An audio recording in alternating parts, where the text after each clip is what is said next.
today we are going to pause and explore shoulder stand. This will be a short tutorial. I'll give you some entries to shoulder stand and show you the full extent of the pose and then the closing postures. So first, you do need a block, a nice steady block. We'll do cork, foam, wood, whatever you have. And first, we're going to do a very gentle version of shoulder stand known as waterfall. You can do this at the low side, placing it right at your sacrum, bony part of your lower back, and you lift your legs up. Nice and comfy. You can stay at this level, or you can bring it to the medium height. Adjust where your block was, bring your legs up. Awesome.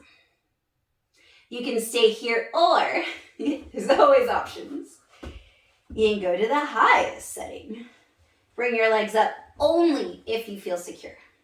If you feel all wobbly, please do not put yourself in danger. Don't do it. You can point your feet or flex your toes towards your face. You can be at any of the block heights. You can also have your legs just up against the wall. This is a great mild inversion and it mimics the same benefits of shoulder stand. So our legs are able to drain. This helps our digestion. It is amazing for our nervous system. It just changes and shifts everything. And for a lot of people, it's gentler than getting into a headstand. And inversions are they're yoga magic, in my opinion.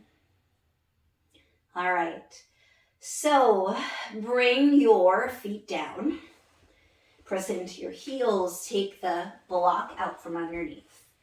All right, and so we're going to try going upside down onto our shoulders. I'm going to do it without blankets. A lot of people use blankets. When your head hangs off of the blankets, they'll stack 2, 3, or 4. It throws me off, so I'm teaching it on my mat. Okay, from your back, extend your legs up. And then you're going to give a little swing back so your legs come towards your face. And then your hands are going to hold right below your hips. All right, so you want your feet to be above your hips, which is great. But ultimately, you want to see what happens as you keep elongating, straightening the spine, and bringing your hips above your shoulders. Bringing your legs together, squeezing them together. Eventually, you can take your hands out from your back, clasp your hands, and you're in a full shoulder stand. Tone your core. Your hands can still be at your back. You can be a little further away. Whatever feels good. I know that I just looked at the camera. Try not to tilt your head. So just listen to my voice. If you're still up, keep squeezing your legs. All right. So you can roll down gently to watch, or you can listen. So you're going to point your toes and bring them behind your head, keeping your legs close to straight. The tops of your feet might reach the mat behind you or the floor behind your mat. You can tuck your toes if that feels better, or you can untuck your toes.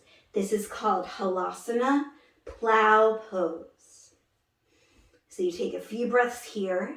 Try to elevate your hips while you're here. Your hands can be at your back for support, or you can still have your hands interlaced. Either way works. Now this is my favorite part. If I do it in the morning, it doesn't feel good, but later in the day it does.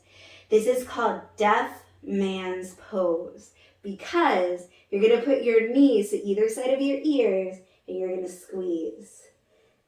And this is like one of the magic poses for me. It just feels so good to be in little ball. You can keep, so sorry, I'm going to unearth my head because I can barely hear myself. You can stay in that pose, or you can, I'll show you in a second, you can wrap your arms around your legs and become a ball. I'll show you. Around your legs, become a ball.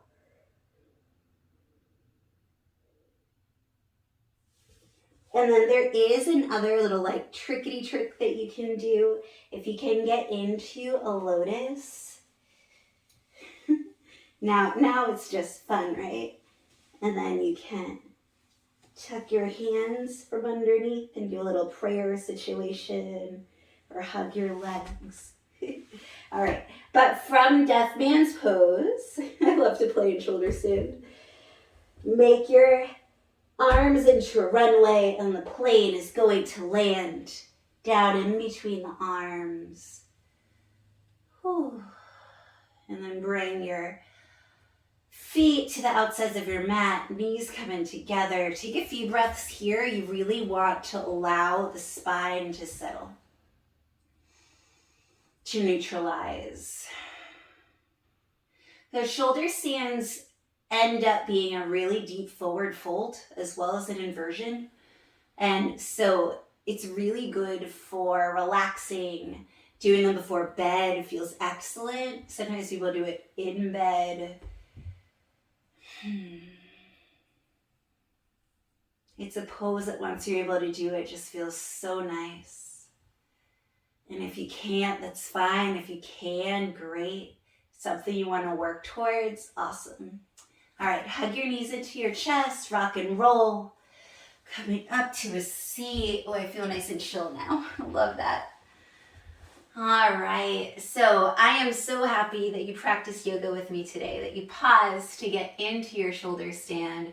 Thank you for finding my video and for spending some time with me on your mat.